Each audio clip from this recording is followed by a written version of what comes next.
Rain slammed against the glass walls of Walton Tower hard enough to shake the building. Then the elevator jerked violently and froze between floors. Mr. Walton, I hate elevators. It's okay.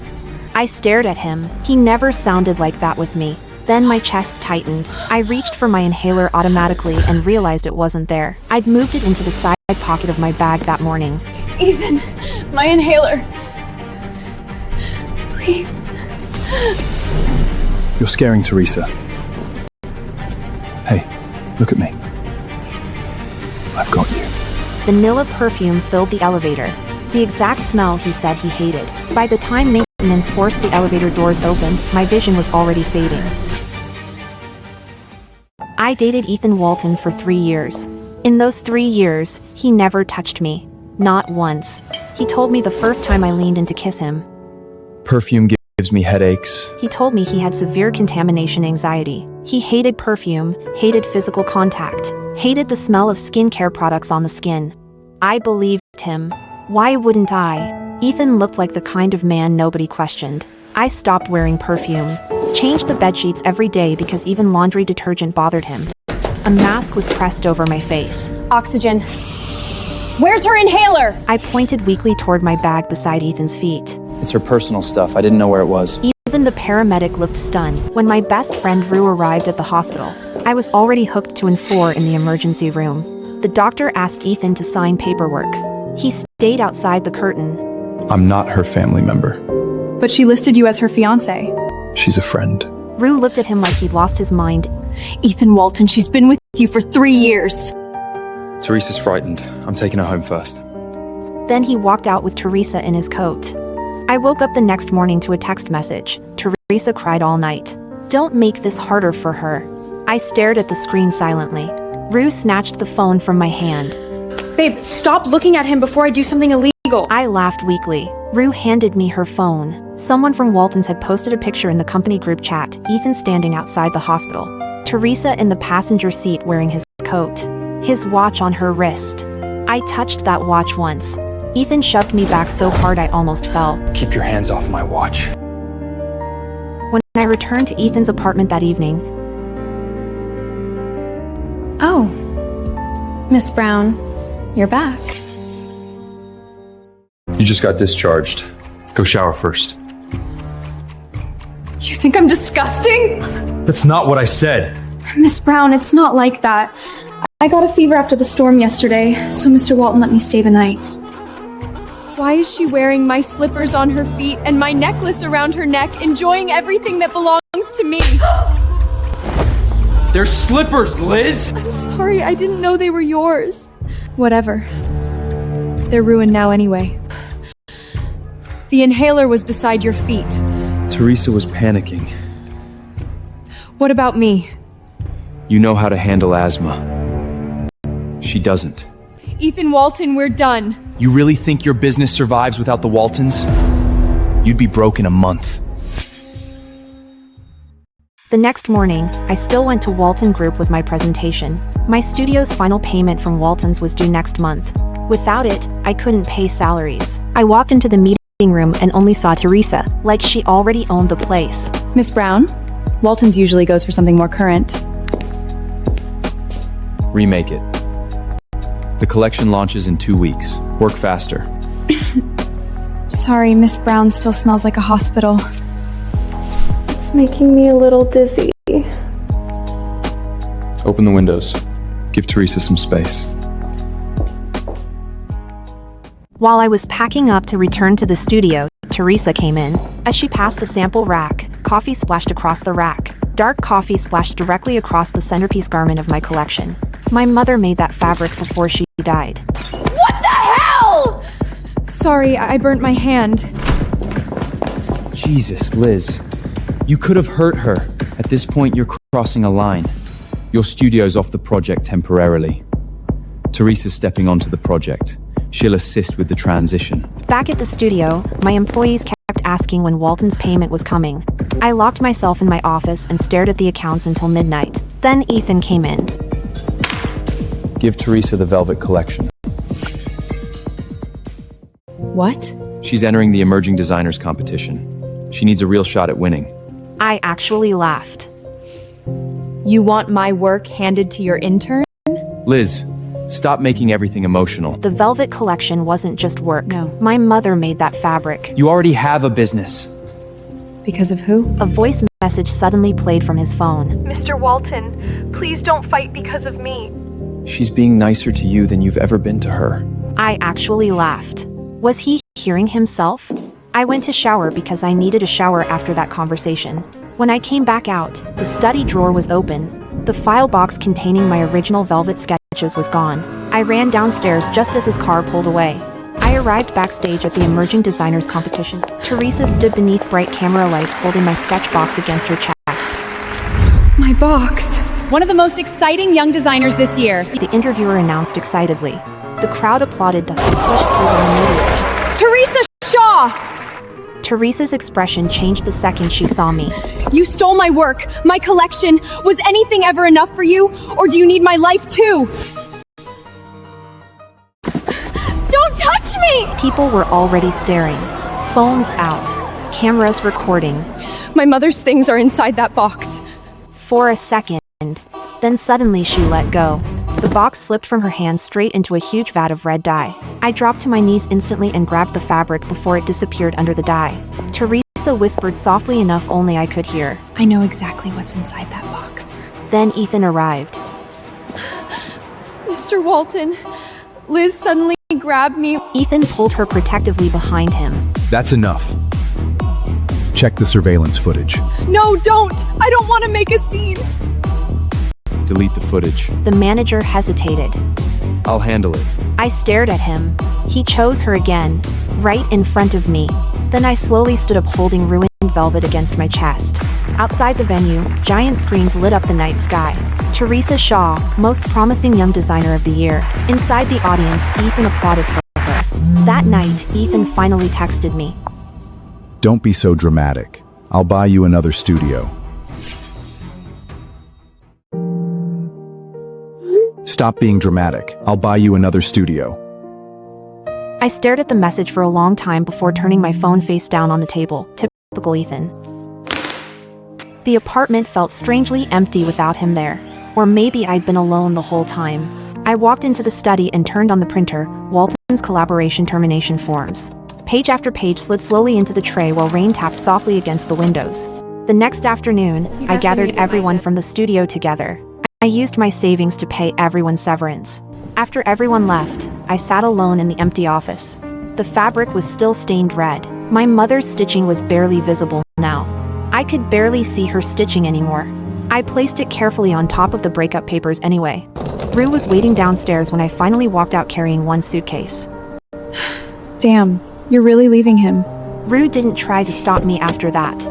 She just walked with me toward the car together. On the way to the airport, Ethan was blowing up my phone. 12 missed calls. 3 years.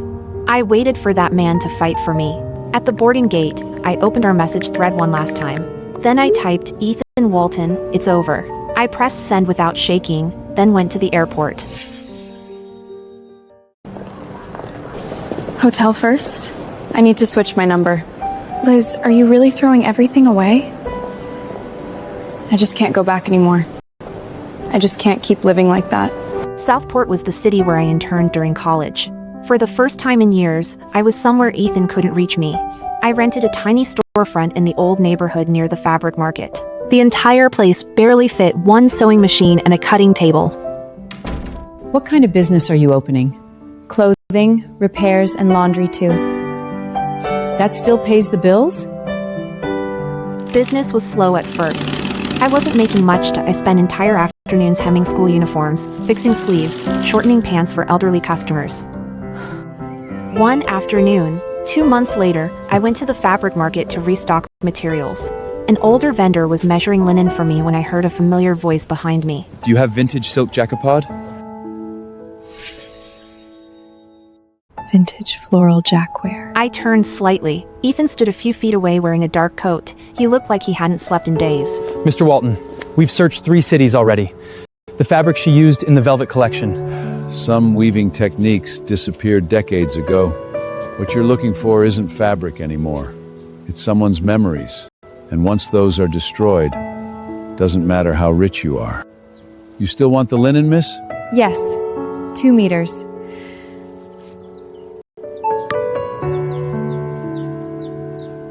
Thank you. Ethan suddenly looked toward my direction. I was wearing a mask. My hair was shorter. Still, his eyes stayed fixed on me for several long seconds, so I turned and walked away first. Back at the shop, my hands shook the rest of the afternoon. The next morning, my shop received the biggest order I'd gotten so far. A company needed performance outfits altered for a corporate event and specifically requested on-site measurements. I almost refused. Then I thought about rent. So I said yes. An hour later, I walked into a conference room. The door opened behind me, and Ethan Walton walked in.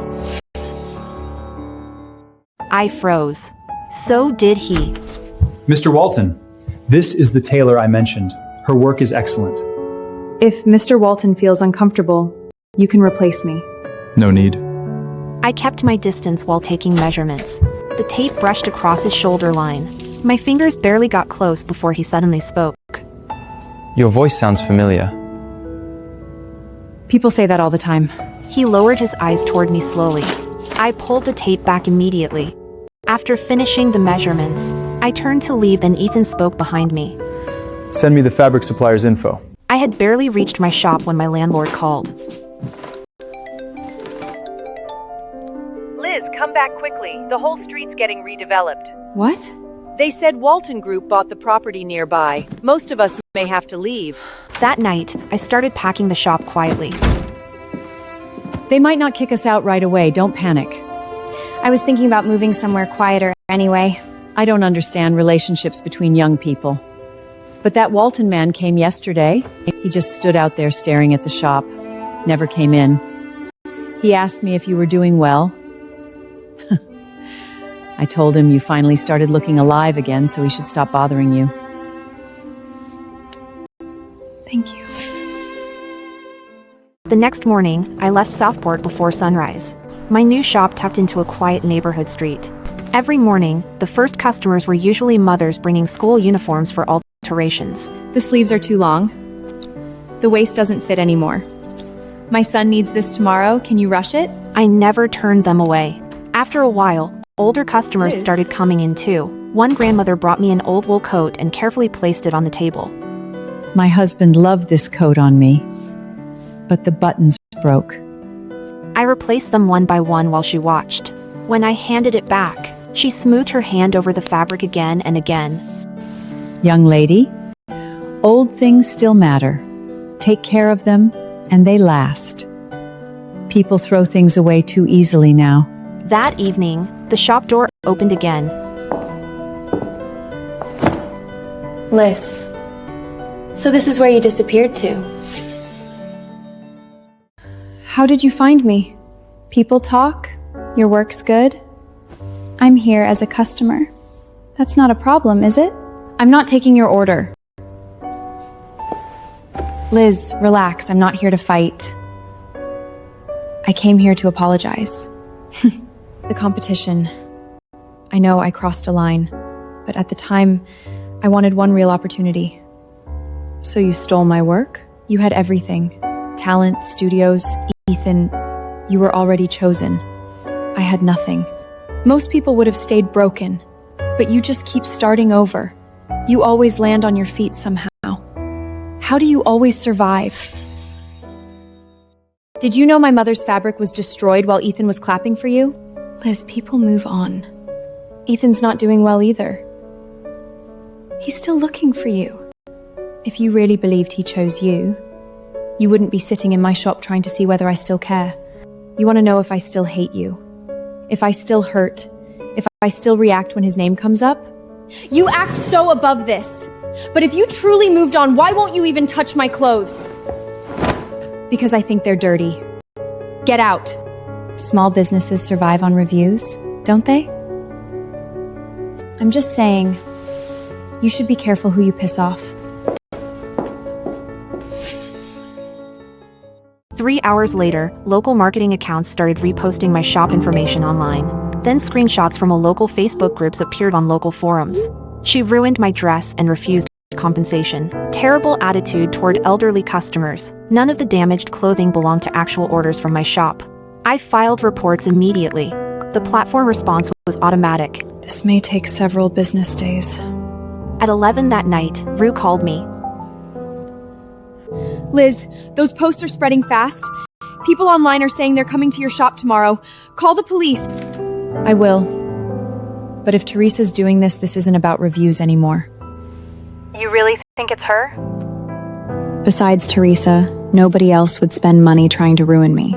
The next morning, Look at this, everyone! This place ruined my dress! $3,000 gone! And she refused to pay for it! I pulled the metal shutter open fully. That dress was never altered here. You hear that? She's denying it already! Every customer order is registered. Names, numbers, everything's documented. Tell me when you place the order and I'll check it right now. And who knows whether you deleted the records beforehand? Bet she scams people all the time. Knew this place looked shady. Oh, now you want police?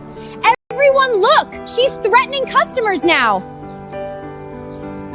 Former designer dropped by Walton Group after plagiarism controversy. Everything around me blurred for a second. I thought I'd escaped that story. What? Feeling guilty?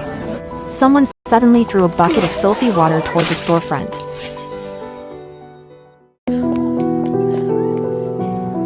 Don't touch those. A man shoved into the store and yanked open one of the cabinets. Maybe she hides stolen clothes in here. If you touch anything else, I'll press charges. Yesterday, the old man handed it to me carefully. My wife's memorial ceremony is next week. She always liked me dressed properly. Blood spread across my hand instantly, but I barely felt it, because one of the garments lying on the floor was an elderly customer's funeral jacket. This one, you can't touch this one. Everyone seeing this? She's protecting it this much. Looks suspicious to me. How much did they pay you to come here? Don't accuse people of things you can't prove. Then stay here when the police check your bank transfers.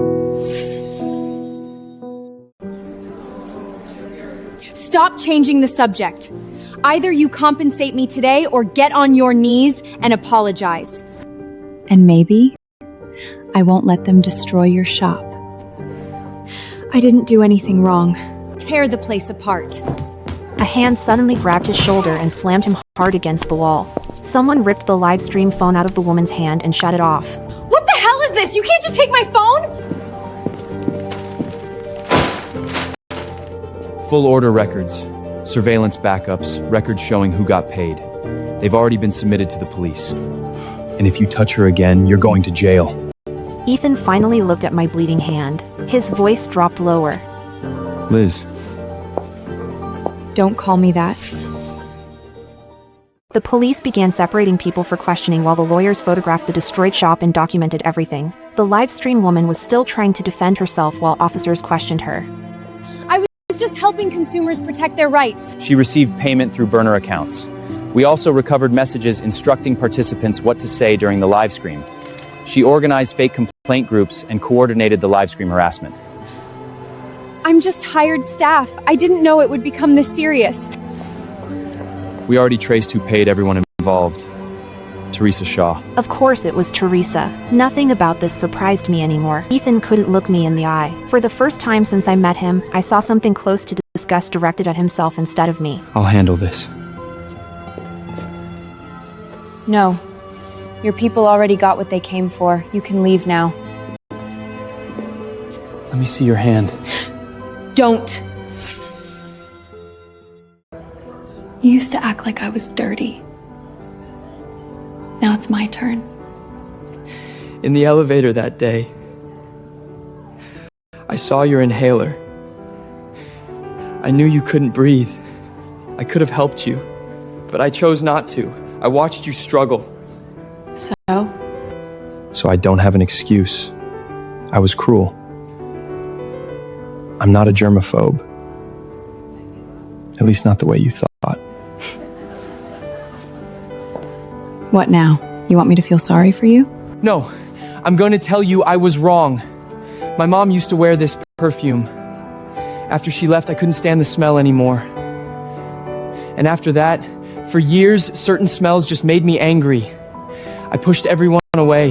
His fingers tightened at his sides. I called it contamination anxiety because it sounded easier than admitting I was broken. I said nothing. So everyone around me adjusted. What about Teresa? At first, I thought she made me better. Turns out I was wrong. She cried about being abandoned, needed reassurance constantly, looked at me like I was saving her. And I liked it. I liked being needed, liked feeling important to someone weaker than me. But after you left, I realized I wasn't healed. I was just feeding the ugliest parts of myself. Competition footage. They missed the cloud backups. The files deleted on site were only local copies. There's footage of Teresa taking your designs, the payment records, the fake review accounts, everything. It'll all be released publicly. I know it won't replace the original. I didn't know what else to do. Small stitch swatches attached page by page. I opened it slowly. The very first page held a recreation of my mother's fabric pattern. Ethan, it's not just the fabric that can't be restored.